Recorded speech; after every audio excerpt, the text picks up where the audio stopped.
Yo, what's up mga ka-bird brain? So ito na yung kadugtong after natin hubaran. Ang progress natin is nasalpak ko na to. Naka-ready na.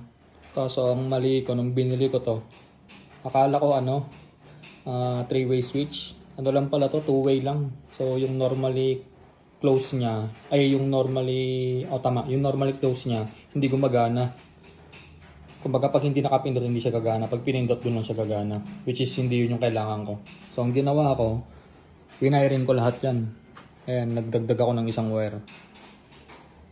Dagdagan ko ng normally close. Normally close, ibig sabihin pag di nakapindot. Pag nakapindot, yun yung may supply. So pinagana ko lahat. Ayan, ang angas. Then, nakabit ko na tong left switch. So kinonvert ko na siya, may 3-way ito. Pagka nakapatay, patay lahat, headlight, park light. Pagka inon mo, park light, tail light. Pagka inangat mo, headlight. May passing na rin. Busina, yung busina nalipat na sa baba, parang Yamaha style na. Then, ito yung nagwa-wirings na ako. Ang nasimulan ko palang i-wiring is yung horn, stock horn to loud horn. Pero hindi pa ako nagkasara.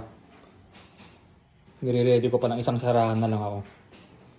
So ito, ang plano ko dito is loud horn to stock horn. Ito naman, ang plano ko dito is horn passing. Pag busina mo, mayroong passing. Tapos yung apapapap, yung rapapap, yung papap. Ayun, yung relay na yun, yung basta yung papap sa busina. Bala ko sana lagyan ng patayan pero wag na lang. Yun na lang yung gagawin kong switch. Itatago ko siya sa may U-box dito, yung bulsa. Ito gagamitin ko na lang siguro to sa saan ba maganda to?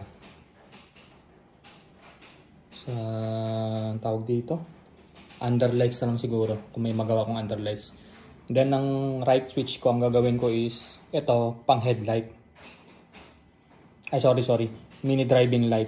Yung mini driving light ko is 6 yung mode nun.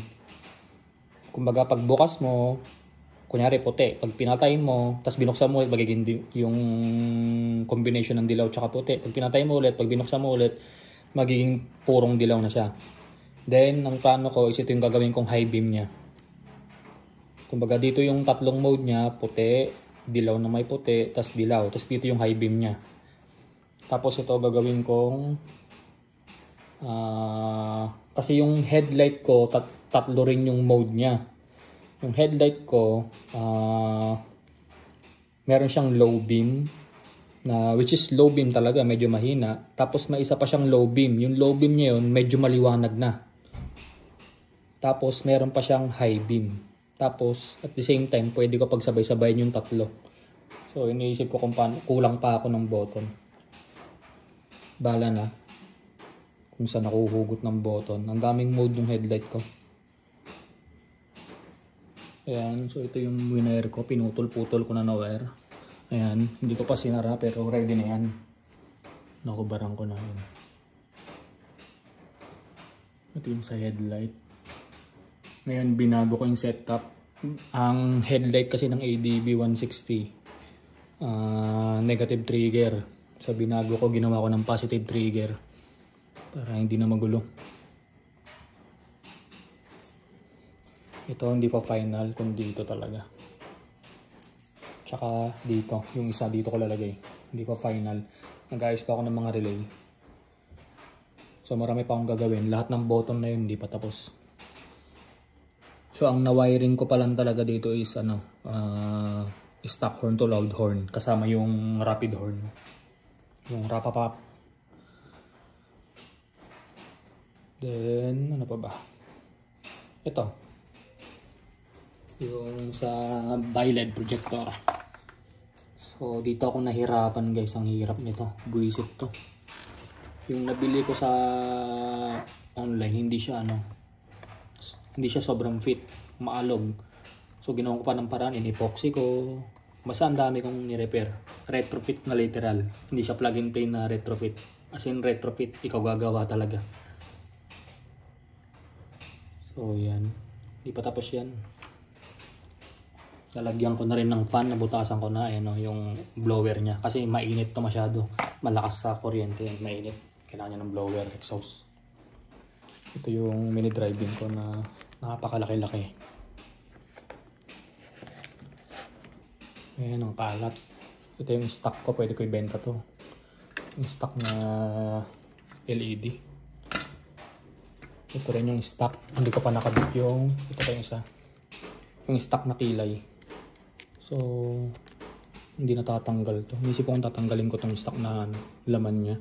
Kasi ito na ipapalit ko. Ayan. Yung running light. Yung daytime running light. Ito yun, RGB. Ayan ang kalat to. Kita nyo naman. Ito yung cover ng ano. Grabe ang kalat. Hindi na ako makapag-content na mag-video. Ito nga, niready ko lang. Pero hindi na ako nag-video talaga. Naubos oras ko eh. Kailangan ko itong matapos. So ito na lang ginagawa kong parang content. Binibidyo ko lang update. Kung ano pa nangyari. Yan ang kalat ah. Saka na magsisino pag natapos na. Yan. So yan na naman mga ka-bird brain. So ano na tayo. Pahinga na, pahinga. Ano na, 8:30 na. Kain na tayo, kain sabay tulog, iwas mangmang. So yun naman mga ka-bird brain, lagi niyo tandaan na hindi ka bobo, hindi ka tanga, at lalong hindi ka mangmang dahil ikaw ay isang bird brain.